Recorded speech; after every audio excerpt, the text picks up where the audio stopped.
नमस्कार. मी टोरंटोहून गायत्री गद्रे. आज मी तुमच्यासाठी माझी द ग्रीन बुल नावाची कथा वाचणार आहे. मधुरा उठून खाली आली तेव्हा सकाळचे 9 वाजून गेले होते. सौरभ कधीच ऑफिसला गेला होता. ती चहाचा कप घेऊन डायनिंग टेबलवर बसली.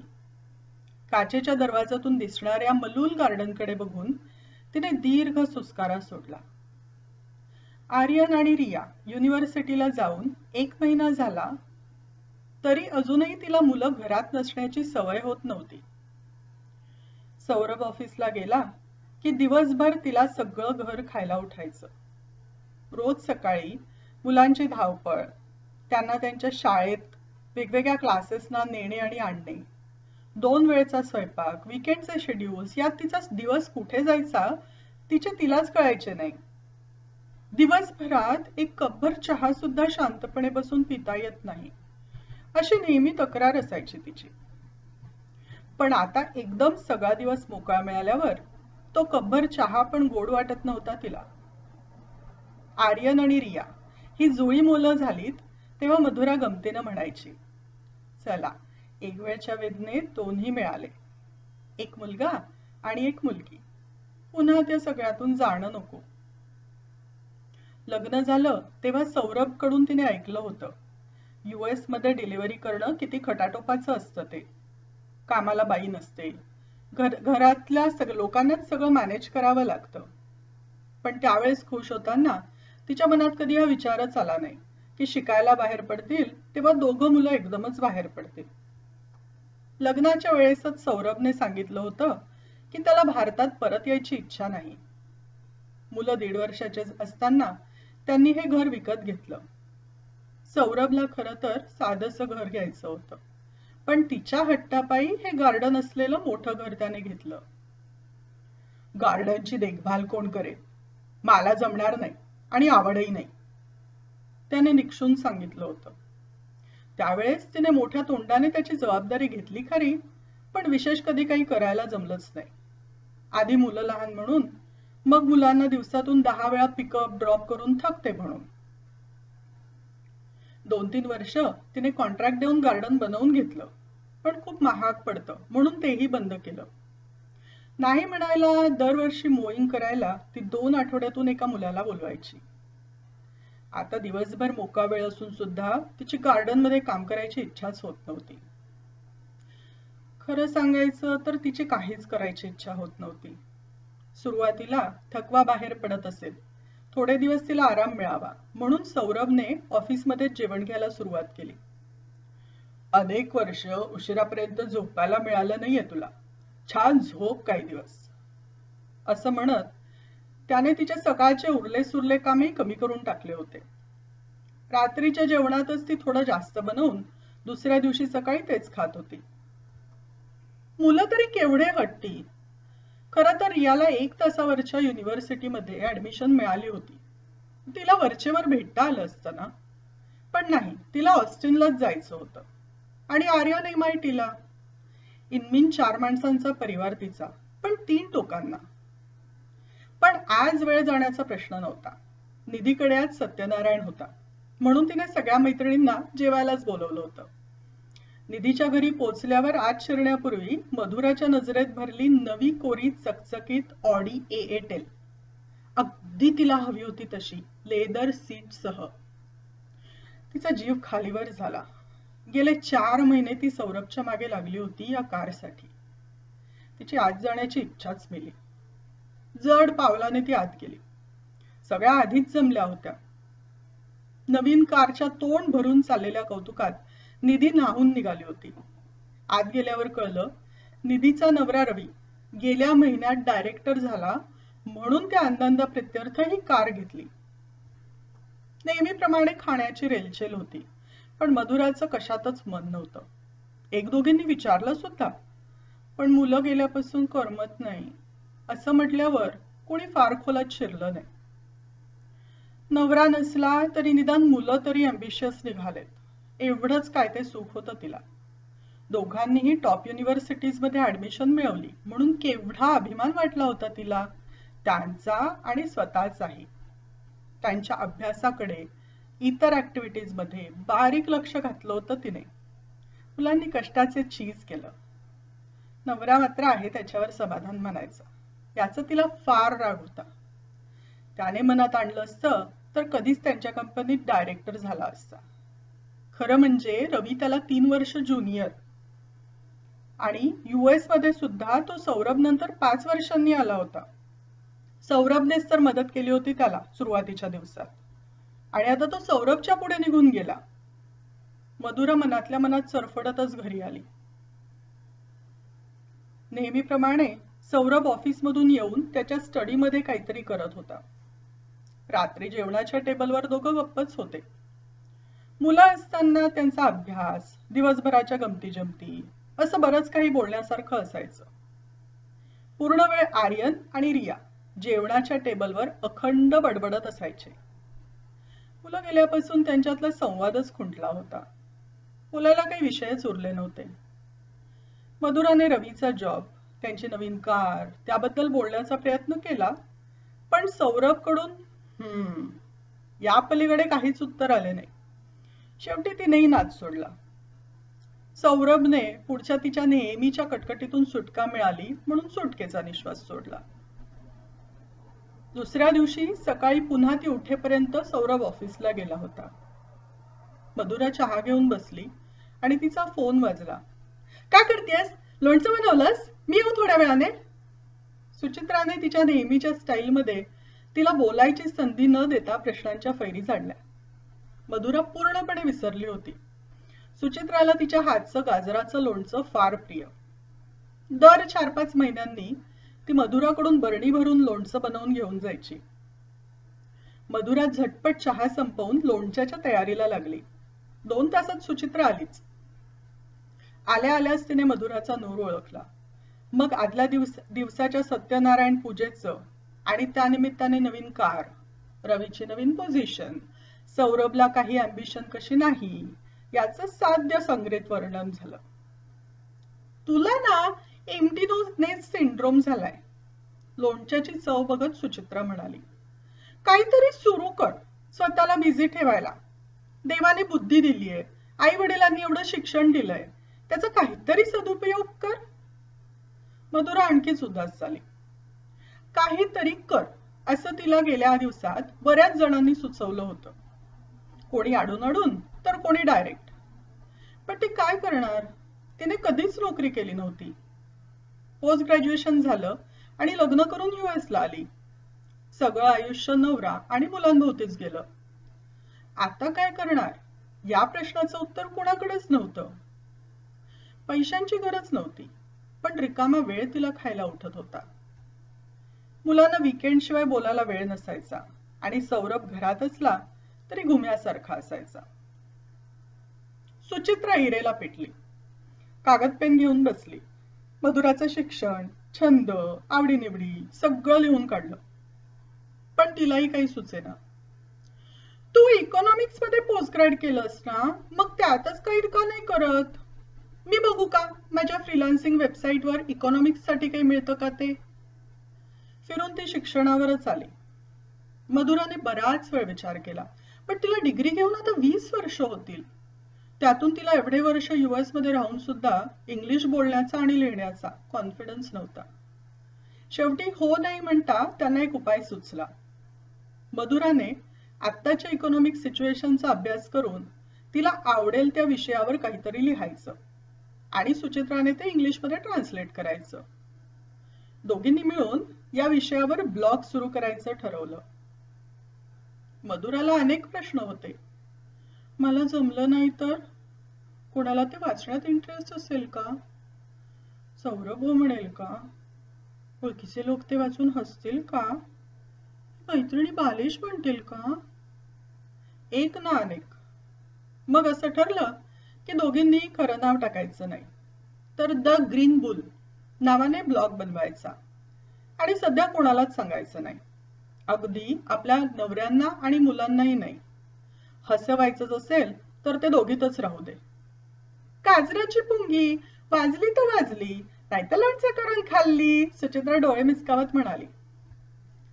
पुढचे काही दिवस मधुरा चांगलीच बिझी झाली. सौरभ ऑफिसला गेला की ती वेगवेगळ्या न्यूजपेपर्सच्या वेबसाईट वाचायला लागली. धूळ जमली असली तरी तिचं ज्ञान अजून तसंच होतं.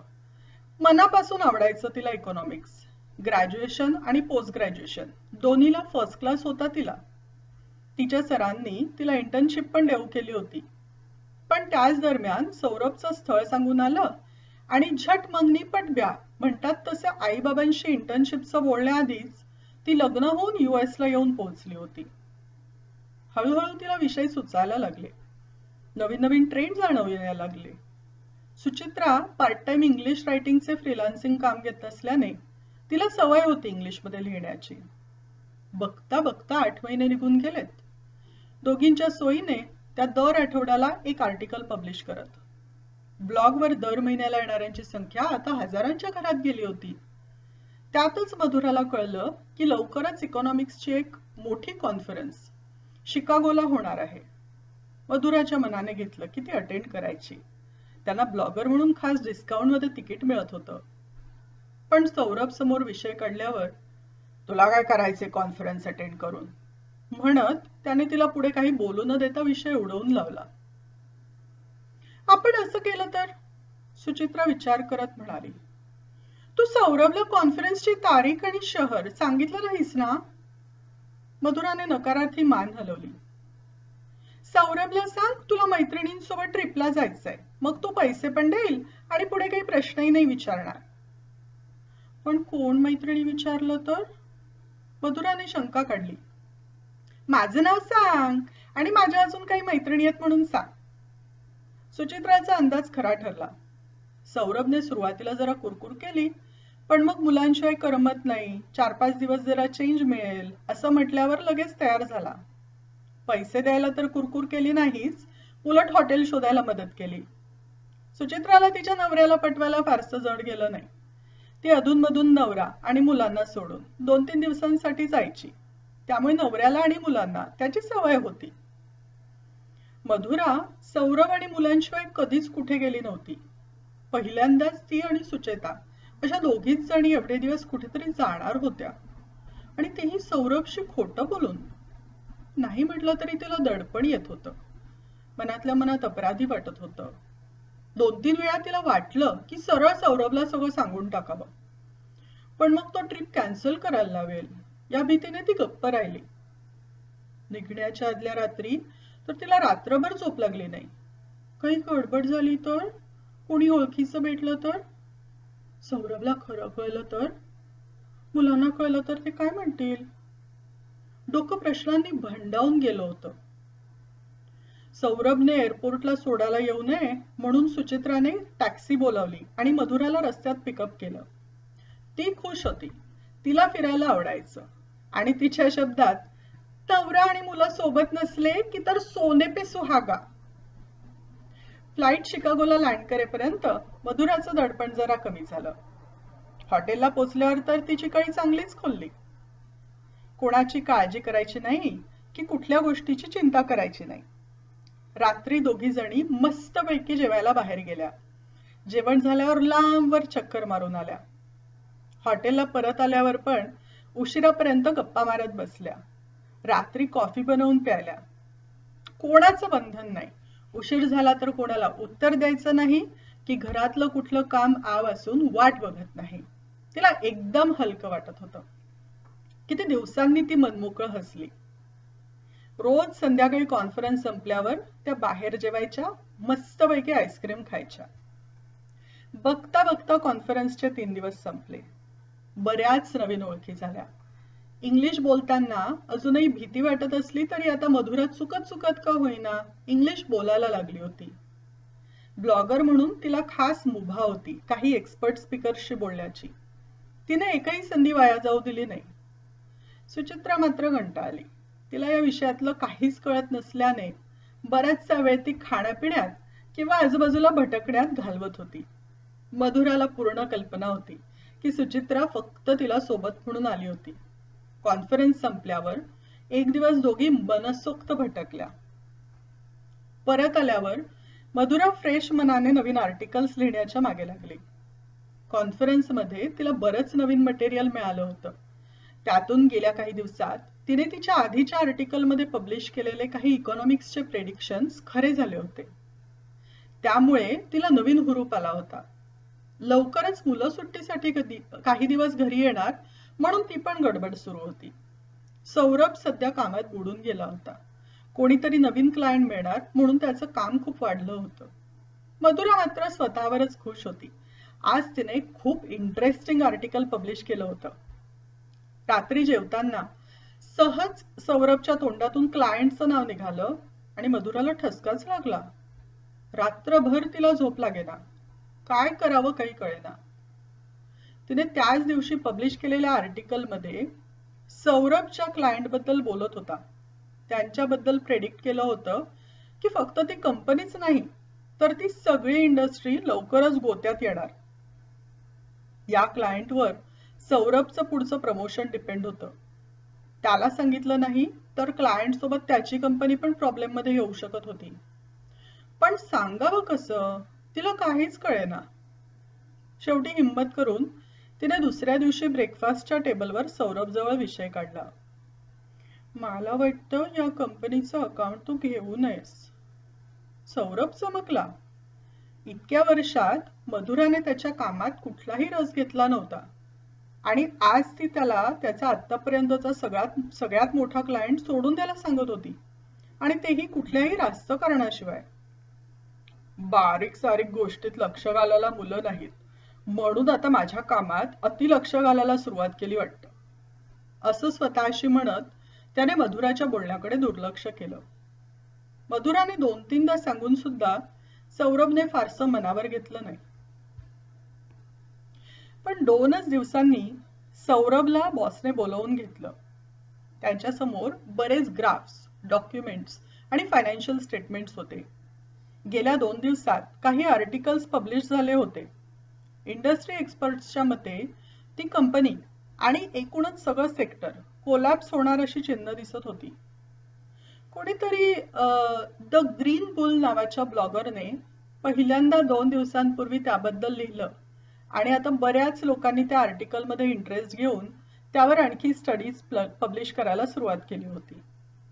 सौरभ आणि त्याच्या बॉसने पटापट पुढचे निर्णय घेतले. पण राहून राहून सौरभला 2 दिवसांपूर्वीचं मधुराचं बोलणं आठवत होतं. जर हे सगळं 2 दिवसात घडलं तर घडण्यापूर्वी मधुराला कसं कळलं? तिने कुठे वाचलेलं असूच शकत नाही. संध्याकाळी घाईने काम आटपून सौरभ घरी आला. त्याला शूज काढेपर्यंतही धीर नव्हता. आल्या आल्या मधुराला हाक मारत सुटला. मधुरा किचन मधून धावत आली. काय रे, काय झालं? ठीक आहेस ना? तू मला परवा क्लायंट सोडून द्यायला सांगत होतीस ते का? मधुरा क्षणभर बावरली. मग सारवा सरव करत म्हणाली, अरे मी वाचलं कुठेतरी. कुठे वाचलंस? सौरभने तिच्याकडे संशयाने बघत विचारलं. आठवत नाही किंवा मग न्यूज मध्ये बघितलं असेल, ती कचरत म्हणाली. शक्यच नाही. हे सगळं न्यूज मध्ये आत्ता यायला लागलंय. तुला त्याआधीच माहिती होतं.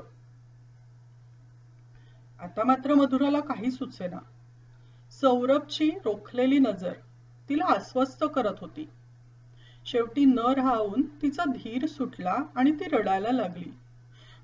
I am sorry Saurabh. Saurabh गडबडला. रडण्यासारखं काय झालंय ते त्याला कळेना. रडणं कमी झाल्यावर मधुराने त्याला सांगितलं की कसं तिने आणि सुचित्राने ब्लॉग सुरू केला होता.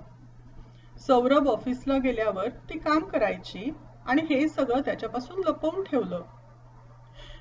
आम्ही शिकागोला गेलो ते कुठल्या ट्रिपसाठी नाही तर ती इकॉनॉमिक्सची कॉन्फरन्स अटेंड करायला, जिला तू नाही म्हणाला होतास. पण आय स्वेअर फक्त मी आणि सुचित्राच होतो. तिसरं कोणीही आमच्या सोबत नव्हतं. मला तुझ्याशी खोटं बोलायचं नव्हतं आणि काही लपवूनही ठेवायचं नव्हतं. माझं चुकलं. अनेक दिवसांचं ओझं तिच्या मनावरून उतरत होतं. सौरभला काय बोलावं सुचेनासं झालं. अजूनही त्याला मधुरावर विश्वास बसत नव्हता. मधुरा त्याच्याशी खोटं बोलली. एवढी मोठी गोष्ट ती लपवून कशी ठेवू शकते? न राहून तो म्हणाला, दाखव तुझा ब्लॉग मला. मधुराने द ग्रीन बुलची वेबसाईट उघडल्यावर तर त्याची खात्रीच पटली की ती खोटं बोलतीये. हा ब्लॉग तू लिहिलायस? वेडा समजतेस का मला? माझा बॉस फॉलो करतो या ब्लॉगला. आता त्याच्या रागाचा पारा वर चढला. मधुराला कळेना की काय केलं की याची खात्री पटेल. तू सुचित्राला विचारावं तर, ती शेवटी म्हणाली. हे बरे, उंदराला मांजराची साक्ष. तो वैतागत म्हणाला, मी तुला या ब्लॉगच्या ऍडमिन पॅनलला लॉग इन करून दाखवते, मग पटेल? मधुराला सुचलं. तिने डायरी उघडून त्यातले डिटेल्स घातले आणि ब्लॉगच्या ऍडमिन पॅनलला लॉग इन केलं. सौरभचा त्याच्या डोळ्यावर विश्वासच बसेना. खरंच तू हा ब्लॉग लिहितेस? त्याने पुन्हा पुन्हा मधुराला विचारून खात्री करून घेतली. त्यातल्या 2-3 गोष्टी तिला विचारल्या. मग मात्र त्याची खात्रीच पटली. त्याला अजूनही पचवायला जड जात होतं. एवढ्या दिवसात मला सांगितलं का नाहीस? शेवटी त्याने विचारलं. मला वाटलं मला सगळे हसतील, तू रागावशील, बालिश म्हणून मूर्खात काढशील. मधुरा खाली बघत म्हणाली. सौरभला तिच्या वेडेपणाचं हसू आलं आणि स्वतःच्या पण. त्याने मग बॉसशी झालेलं सगळं बोलणं सविस्तर सांगितलं. तिच्या एका आर्टिकलमुळे आता बरेच एक्सपर्ट्स या विषयावर अजून कसं लिहित आहेत हेही सांगितलं. मला माहितीये, मला 3-4 ईमेल्स आल्यात. हा विषय अजून डिटेलमध्ये माझ्याशी डिस्कस करायचा आहे म्हणून. सौरभला पहिल्यांदा आपल्या बायकोचा अभिमान वाटला आणि स्वतःची चूकही लक्षात आली. या गोष्टीला आता 1 वर्ष होईल. मधुरा आणि सुचित्राचा ब्लॉग मस्त चाललाय आणि या वर्षीच्या कॉन्फरन्सला मधुराला स्पीकर म्हणून आमंत्रण आहे.